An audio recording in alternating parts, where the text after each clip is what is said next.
Je pense que c'est, comme pour beaucoup de gens, le réchauffement climatique, le dépassement des frontières planétaires, et surtout, comment est-ce qu'on va gérer en tant que communauté mondiale, comment est-ce qu'on va gérer ces défis planétaires. Nous n'avons pas les instruments, nous n'avons pas les institutions. Voilà les défis, les questions avec lesquelles je m'entretiens.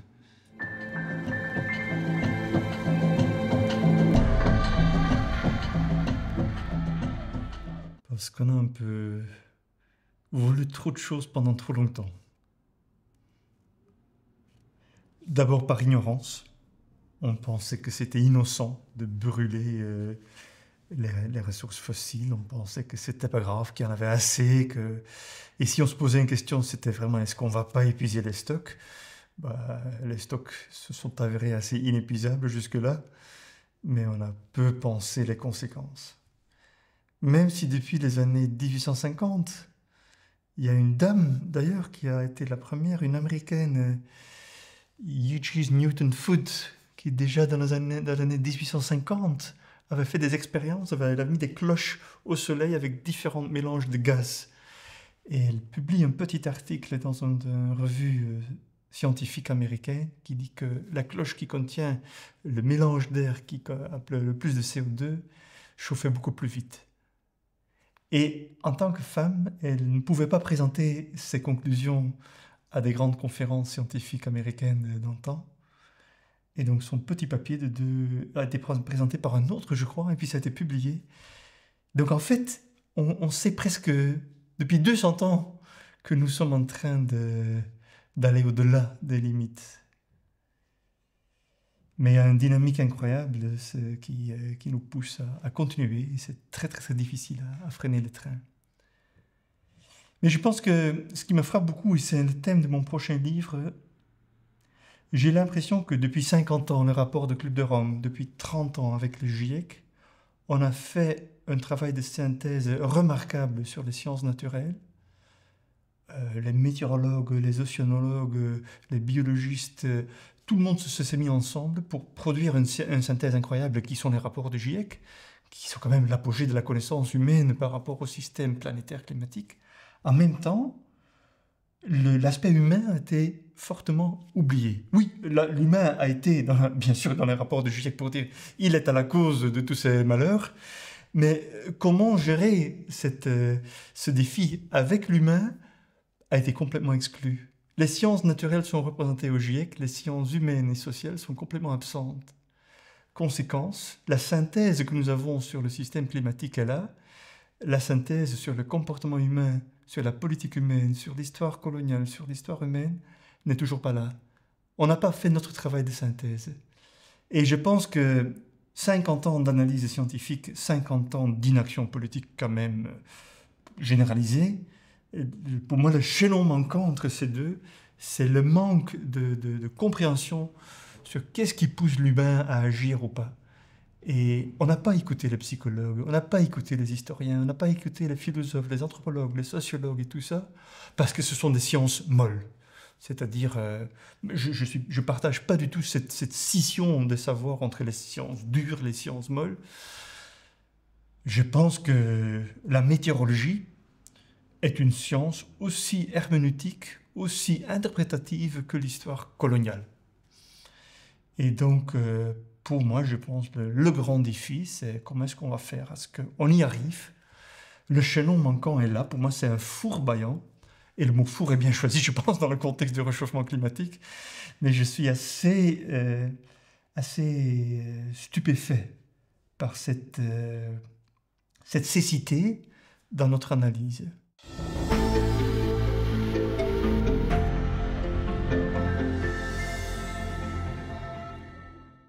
Et en fait, moi, j'arrive dans le domaine du changement climatique avec deux backgrounds, l'histoire coloniale d'une part, l'innovation démocratique d'autre part. Et je suis convaincu d'une chose, le moment où le citoyen, dans une démocratie, vit une vraie expérience de démocratie, c'est-à-dire j'ai mon mot à dire, ce que je pense, ce que je préconise, voilà, va avoir un impact sur la gestion des affaires, est une expérience transformative. Malheureusement, nous vivons dans des démocraties qui frustre beaucoup de gens. Je pense que le sentiment prédominant dans nos démocraties occidentales actuelles, c'est la frustration des politiques vis-à-vis des gens vis-à-vis des politiques vis-à-vis des médias, les citoyens vis-à-vis des marchés. Tout le monde est frustré. On a un peu perdu la joie d'œuvrer ensemble, de se concerter ensemble, de trouver des solutions ensemble. Et comme j'ai beaucoup travaillé sur les assemblées citoyennes, tirées au sort, parfois mélangées avec des politiques, parfois mélangées avec le monde d'entreprise et tout ça, mais le fait qu'au noyau dur d'une démocratie, il y a un échantillon représentatif d'une société tirée au sort qui va parler au nom de la société, ça crée une joie importante. Je l'ai vu de mes propres yeux dans les assemblées citoyennes que j'ai mis sur pied, que j'ai accompagnées, que j'ai observées. D'abord, il y a le bruit. Le bruit de la démocratie aujourd'hui, c'est on vote en silence et on râle en silence sur les réseaux sociaux, alors que dans les démocraties délibératives, il y a une espèce de brouhaha constructive que je trouve très joli. C'est vraiment ça le bruit, le son de la démocratie. Et par rapport aux politiques climatiques, on a fait très très peu appel aux citoyens. La France l'a essayé avec la Convention citoyenne pour le climat. Je pense que le suivi a été très décevant, mais je suis toujours heureux qu'il y a quand même eu un État français et un chef d'État européen qui s'est dit je vais oser le pari de faire confiance aux citoyens. Le suivi, l'implémentation, on est d'accord, je pense que c'était très décevant, mais le fait que 150 Français et Françaises tirés au sort, venus de tous azimuts de la société française, se sont retrouvés pendant 7-8 mois à Paris pour discuter, a quand même donné un cahier de charges, un cahier de recommandations le plus ambitieux que j'ai vu dans aucun pays européen. Si ça, c'est la démocratie, je pense qu'on va pouvoir aller beaucoup plus vite.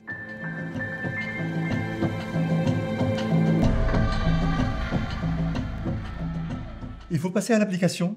Et c'est là que je pense qu'effectivement, oui, les 150 citoyens ont appris énormément de choses. Ils ont compris à quel point la situation était dangereuse et donc leurs recommandations sont à l'auteur des défis, tout à fait. Mais je pense qu'au lieu que Macron les aurait donnés sans filtre aux autorités concernées, gouvernement, parlement, administration, je pense que le chef d'État aurait peut-être pu faire un pas intéressant de les mettre sans filtre à l'évaluation collective de l'État français. Et là, je pense notamment à la notion du préférendum. Le préférendum, c'est une espèce de référendum riche. Un référendum classique dirait « Est-ce que vous êtes d'accord avec les recommandations de la Convention? Oui ou non ?» C'est pas très intéressant. En tant que citoyen lambda, on se sent, une fois de plus, exclu. On peut juste cocher une case. Mais imaginons que chaque Français et chaque Française aurait eu la chance d'ouvrir un écran ou aller dans un isoloir, et là, 30 des recommandations, des 149 recommandations de la Convention, on aurait la chance de lire ces 30 recommandations, peut-être avec quelques lignes pourquoi les citoyens tirés au sort ont pensé que c'est important. Et là, vous pourriez indiquer si vous êtes en désaccord total, en accord total ou quelque chose entre le milieu.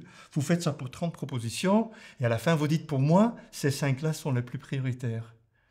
Si le président Macron aurait fait ça, à la fin, on aurait eu une liste de priorités partagées qui pourrait guider l'action politique française pour les années à venir. Et c'est dans la combinaison donc, de l'action politique du gouvernement élu, d'une part, une assemblée citoyenne tirée au sort d'autre part, et troisièmement, une validation par la collectivité de la population française. Je pense que là, on a une triangulation très forte pour renforcer l'esprit démocratique de notre État.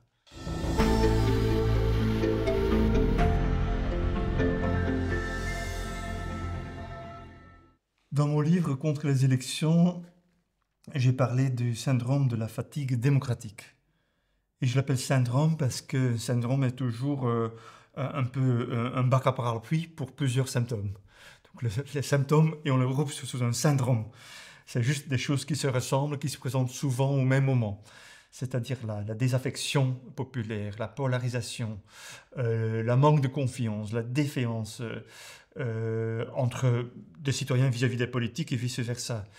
La difficulté à former un gouvernement, surtout dans des pays qui n'ont pas un système majoritaire comme la France. Le fait que le gouvernement tombe plus facilement, le fait que...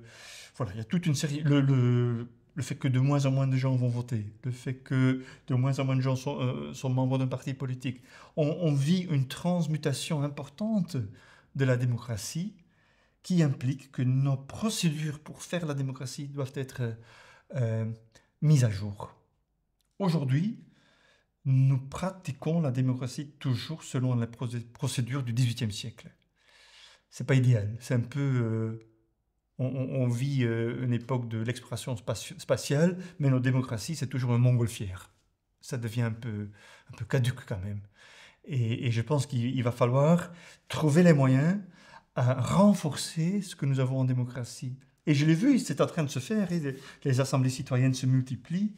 J'étais un des architectes pour la première région au monde où, à côté du Parlement élu, il y a un conseil citoyen permanent tiré au sort. C'est en Belgique germanophone, région toute petite, mais il y a quand même un endroit où on combine vraiment le mode électoral et le mode aléatoire, c'est-à-dire à travers le tirage au sort.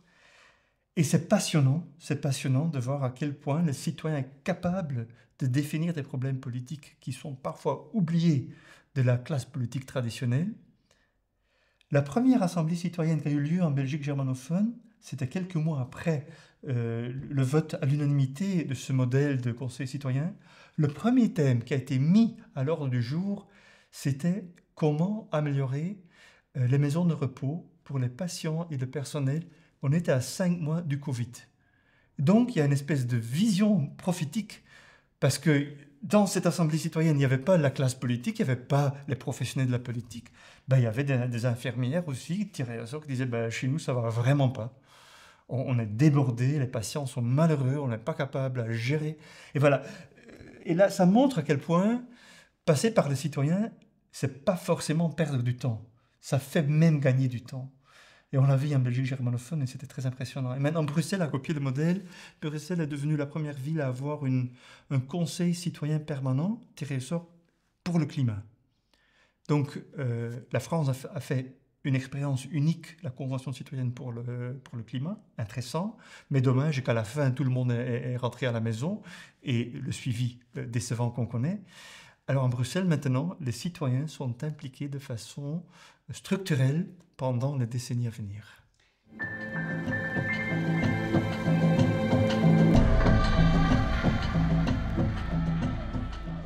Nous n'avons plus de lieu pour faire démocratie. Les lieux principaux pour parler démocratie sont devenus les réseaux sociaux, qui ont certains avantages, mais certains désavantages très sérieux, c'est-à-dire qu'ils fractionnent des populations, des pans entiers de la population, dans des clivages complètement tribalistes. J'ai peur, franchement j'ai peur. J'étais prof invité aux États-Unis il y a 2 ans. Je ne sais pas pourquoi on appelle encore les États-Unis. Pourquoi on parle encore des États-Unis? Ils sont les États fortement divisés, à tel point que plusieurs Américains m'ont dit « mais nous sommes à la veille d'une nouvelle guerre civile entre les white supremacists à l'extrême droite et les wokistes côté gauche. » Et ce n'est pas nécessaire. Ce n'est vraiment pas nécessaire. Et ce n'est pas trop tard encore. Parfois, je me sens de plus en plus comme un Jean Jaurès. À l'heure où les tensions s'aggravent, à l'heure où la violence verbale, symbolique, de plus en plus physique est en train de monter, je sais qu'il y a des procédures qui permettent à canaliser les émotions. La rage en soi, la colère en soi n'est rien de grave. C'est signe d'un engagement. C'est une expression de la volonté d'être pris au sérieux. Mais si on n'arrive pas à canaliser ces émotions, la violence va exploser. Et j'ai très peur, nous sommes à la veille. Et j'ai aussi peur, déjà avec les nouvelles technologies, déjà avec des économies qui stimulent les inégalités, qui humilient les humbles, avec un système politique qui oublie les sans-voix. Et puis, en plus, il y a le réchauffement climatique qui s'impose, et une guerre en Ukraine, et le lendemain d'une pandémie qui est toujours avec nous.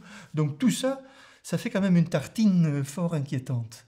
Et en même temps, je sais que des procédures démocratiques comme les assemblées citoyennes, comme les préférendums, ça permet de redynamiser l'individu qui se sent perdu dans une société qui ne s'occupe plus de lui. Et pour moi, c'est vraiment ça le grand défi. Et donc, je me sens vraiment étiré entre deux sentiments. Un sentiment d'inquiétude profonde et d'un pessimisme réel par rapport à la vitesse des forces négatives. Et en même temps, un sentiment d'espoir et d'optimisme quand je vois ce qui est possible et ce qui se déroule. Je trouve en France, voilà, après, vous allez vous en souvenir, il y a quelques années, le débat sur le mariage pour tous, ça provoquait une année d'inquiétude politique à travers le pays. Le débat sur l'euthanasie et la fin de la vie a été géré avec un panel citoyen tiré au sort, avec une assemblée citoyenne gérée par le CSE. Et là, un débat aussi complexe, délicat, a été mené avec une sérénité, avec un professionnalisme et avec des recommandations qui vont beaucoup plus loin de ce que les partis politiques traditionnels auraient pu faire. Et j'espère vraiment que cette fois-ci, il y aura une implémentation de ce qui a été décidé, parce qu'il y a beaucoup de sagesse, il y a beaucoup d'intelligence collective qui est là. Et donc, quand on voit là, ben on dit, mais il y a quand même encore moyen de faire société ensemble.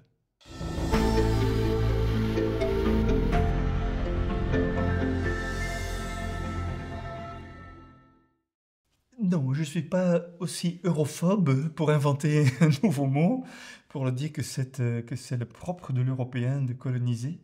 On a vu à travers l'histoire des colonialismes de tous azimuts, il y a des Vikings en Islande qui ont été pris en esclaves par des commerçants et des esclavagistes arabes. Donc voilà, c'est pas quelque chose exclusivement européen, mais je me réjouis du fait qu'il y a une augmentation de l'intérêt pour le colonialisme historique. Je pense que c'est important. Je pense que la France, la Belgique, la Hollande, on n'a pas bien fait notre devoir de mémoire, et ce n'est que maintenant qu'on est en train de faire cette digestion de moments difficiles de notre passé.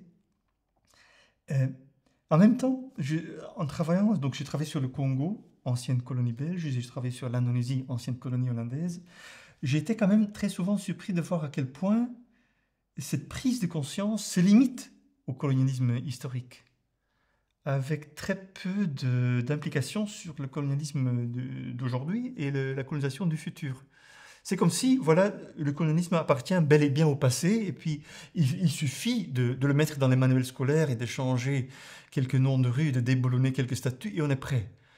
Mais pour moi, c'est... Il y a 2 ans maintenant, j'ai vu dans un livre britannique une carte deux cartes de la Terre qui montraient les pays qui émettent le plus de gaz à effet de serre et les pays qui étaient le plus vulnérables au réchauffement climatique. Et j'ai regardé cette première carte et je me suis dit, mais c'est copie conforme de la carte coloniale. C'est ça vraiment la colonisation du futur. C'est l'Occident, c'est l'hémisphère nord qui est en train de bouffer l'atmosphère au dépit des tropiques en quelque sorte. Et donc, quand j'ai écrit le livre Nous colonisons l'avenir, c'est effectivement pour parler de ça. Si on veut vraiment décoloniser les esprits, très bien, mais il ne suffit pas de regarder juste le futur. Il faut regarder ce qui se passe aujourd'hui, il faut regarder ce qu'on est en train de faire par rapport dans les décennies à venir. On n'arrive pas à décoloniser l'esprit si on n'arrive pas à décarboniser la société. Les deux, pour moi, sont intimement liés. Et c'est quand même... Et j'ai appelé mon livre Nous colonisons l'avenir. Et cet avenir vient vers nous avec une vitesse ahurissante quand on voit l'été passé, un tiers du Pakistan a été inondé suite à une précipitation importante causée par le réchauffement climatique. Ce n'est pas le Pakistan qui a provoqué le réchauffement climatique. On pourrait presque dire que le Pakistan est un fumeur passif du tabagisme du Nord. Et donc, pour moi, ces questions de justice climatique, justice sociale, c'est pas juste au sein de la société française, c'est pas juste les gilets jaunes. On parle de justice mondiale. Et quand on voit la lenteur avec laquelle Les pays occidentaux, avec le fameux accord de Paris en 2015, ont promis des budgets pour les pays les plus vulnérables, de l'aide et tout ça. Ben d'abord, ces budgets, ces caisses ne se remplissent pas. Deuxièmement, ce n'est pas d'aide, c'est une dette. On a longtemps pensé que le tiers-monde a des dettes vis-à-vis du Nord. Non. Oui, en argent peut-être oui, mais en carbone, c'est nous. Nous avons des dettes vis-à-vis d'eux. Le Pakistan a tout à fait le droit de réclamer des fonds importants pour la reconstruction de leur pays après les inondations. Et donc pour moi, c'est vraiment ça qui est au cœur de notre époque.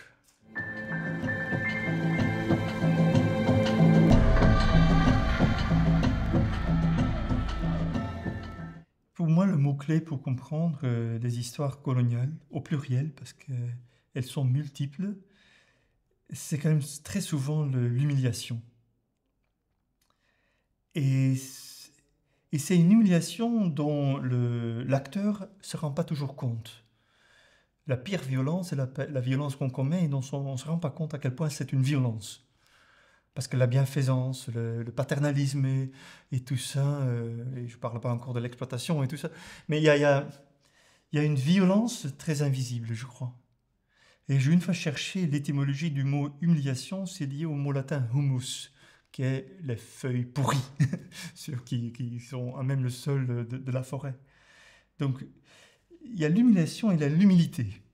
L'humiliation, c'est il y a un sujet et un objet. Et le sujet opprime l'objet, il le met vraiment avec le nez dans la feuille pourrie par terre. Alors que l'humilité est le contraire. C'est la prise de conscience de sa propre petitesse, la conscience de ses propres cécités, des points aveugles dont on ne se rend pas compte. Et l'histoire coloniale est parsemée, même parmi ceux qui avaient des bonnes intentions, par des points très aveugles.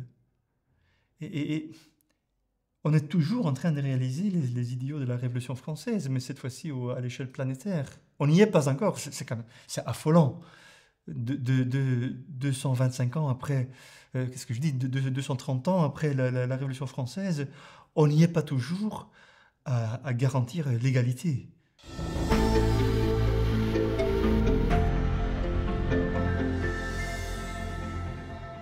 Avec beaucoup de modestie et avec beaucoup d'empathie et beaucoup d'écoute.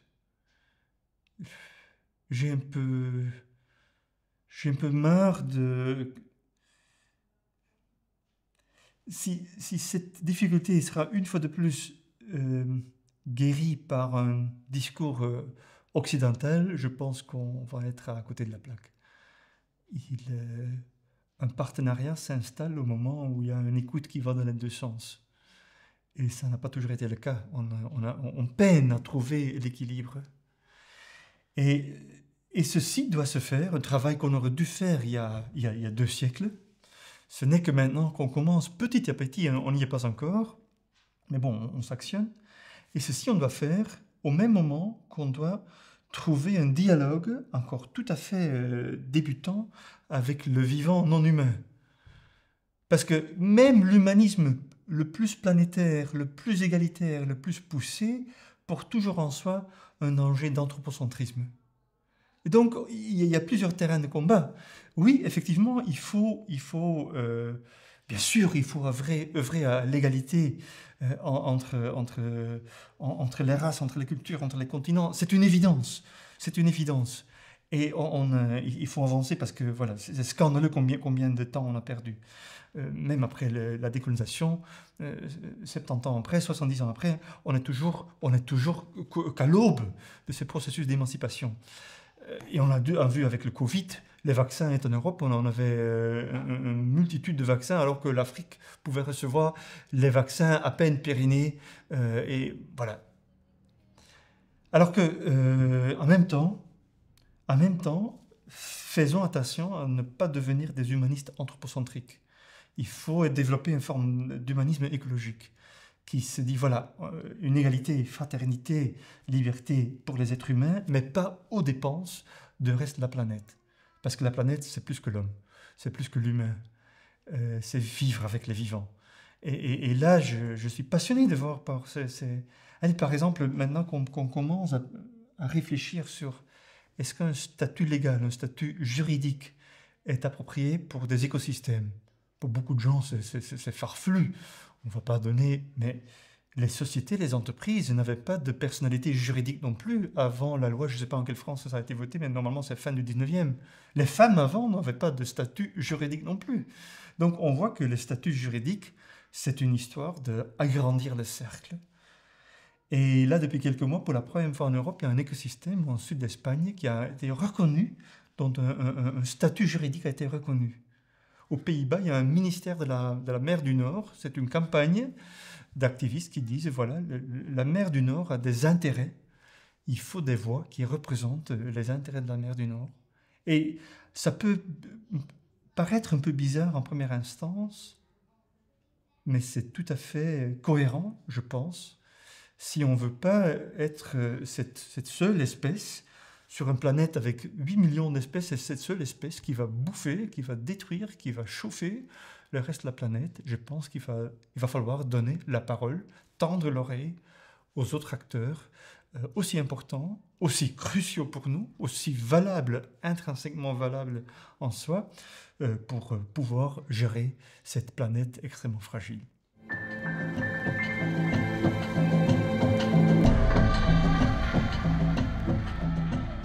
Je pense que l'histoire de l'humanité a été une histoire de cercles concentriques. Moi, je suis originaire de Bruges. Quand je vois les tours de défense autour de la ville de Bruges, je dis, ben, c'était quand même une époque violente, parce qu'ils étaient en guerre avec la ville qui était à 40 km. Et puis, on a commencé, au 19e, les États-nations, on a arrêté à s'entretuer, on va faire voilà, des États-nations. Et puis, on a fait la guerre entre les États, bien sûr, c'est l'histoire du XXe siècle. Malheureusement encore jusqu'à aujourd'hui. Mais on a commencé à regarder plus grand, après la Première, après la Deuxième Guerre mondiale, avec les instances, les germes, les tout petits pas d'une pensée à créer des institutions globales. Et aujourd'hui, on se rend compte que nos institutions mondiales sont surtout des institutions internationales. Et moi, j'ai longtemps pensé que le mot mondial et international, c'est la même chose, mais ce n'est pas du tout la même chose. International, c'est comme les Nations Unies, c'est fantastique. Nous avons des Nations Unies, c'est très bien. Mais ce n'est pas plus que des nations qui s'unissent de temps en temps, une fois par an. Ça reste quand même assez minimaliste comme outil. J'aime bien l'idée de Kant, et je pense que l'idée de Kant sur le gouvernement mondial redevient de plus en plus important. Comment gérer la planète ? Et comment évoluer des instances internationales vers des instances mondiales? Et parce que pour l'instant, le monde en tant que planète, si le monde était un pays, le gouvernement, c'était une conférence de maires. C'est ce que nous avons maintenant. Oui, il y a le chef d'État qui se retrouve une fois par an, au mois de septembre, à New York, pour l'Assemblée générale des Nations Unies. Et ça parle et ça prétend défendre les intérêts du monde, mais tout le monde est là pour protéger les intérêts de son fief. Mais où est l'endroit où la communauté mondiale peut s'exprimer en tant que communauté mondiale ?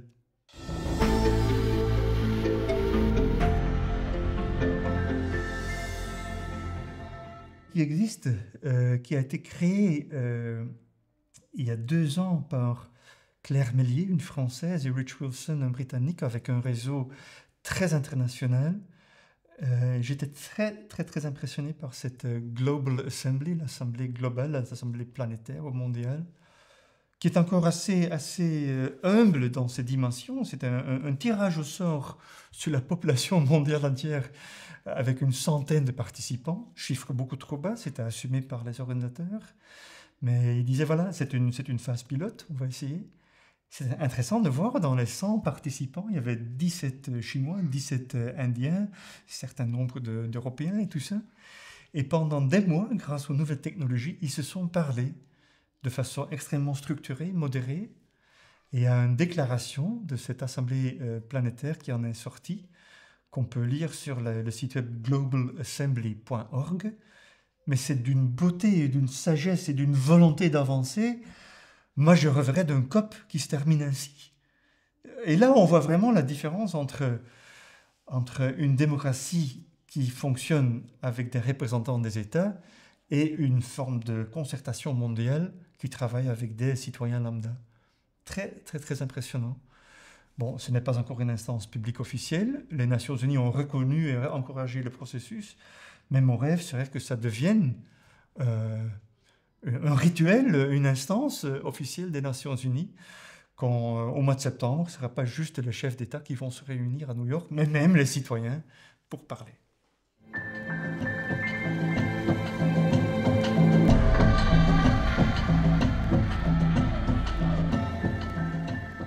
En fait, j'ai écrit Congo, j'ai écrit Révolution sur l'Indonésie, et dans les deux ouvrages, j'ai énormément utilisé l'histoire orale.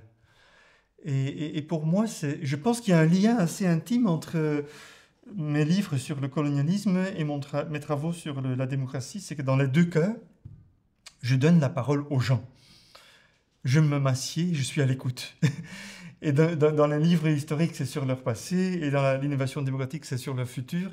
Mais dans les deux cas, il y a une vraie confiance que les gens ordinaires, très souvent extraordinaires, sont tout à fait capables de partager une vision. Et, euh, et, et j'espère que ça a été un travail d'humilité et d'empathie. C'est ce que j'ai voulu faire, au moins au Congo, en Indonésie. Voilà, j'étais là avec mon bic et mon cahier, je m'assieds et j'écoute. Je pose des questions et je me sens un témoin privilégié d'écouter des histoires qui sont rarement écoutées. Et c'est ce que j'ai adoré faire. Et donc oui, les deux livres ont été décrits, c'est pas le terme que moi j'ai utilisé, mais c'est comme un fresque. Mais j'ai dit oui, c'est un fresque, mais c'est un fresque en mosaïque. Parce que je me suis servi des brins, des témoignages. Ah, il y a un vieux monsieur qui m'a raconté ça sur ce massacre dans son village en 42, et puis j'ai trouvé ça, et puis... Mais c'est vraiment un travail de miniature qui donne un fresque en quelque sorte. Voilà.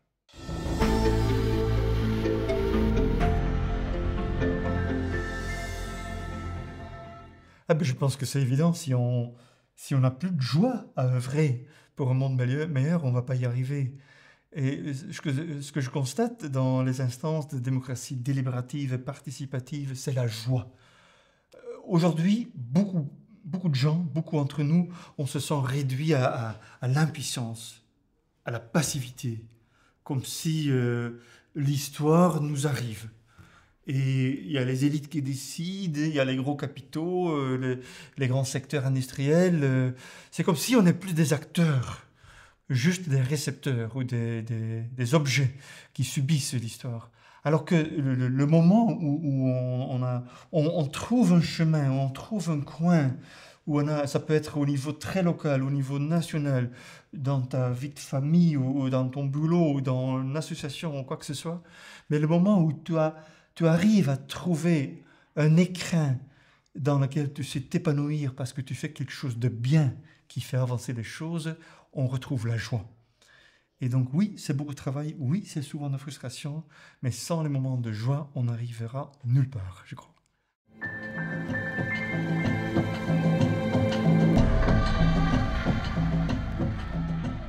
Je pense depuis mes 17 ans, ça a été l'œuvre de Camus, qui a été très important pour moi dans le développement de ma pensée. Et je l'ai toujours plutôt considéré comme un frère aîné que comme un parent ou un arrière-grand-parent.